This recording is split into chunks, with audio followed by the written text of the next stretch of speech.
You know, I live in the most polluted part of India, the national capital region of Delhi. Do you want Goa to become like Delhi? That's right, I've got the answer. I'll tell you something. 1 minute I'll take about one man. He's one of the richest men in India. He's one of the richest men in the world. His name is Gautam Adani.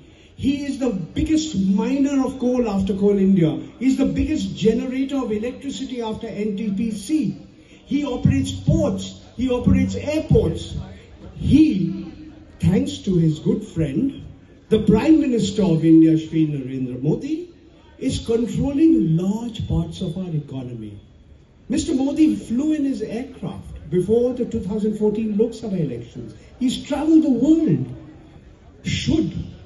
I ask this as a question, should a few people be allowed to control the resources of this country, resources that belong to you, that belong to your children and their children? So, the powerful people have to meet the power of the people. Thank you very much.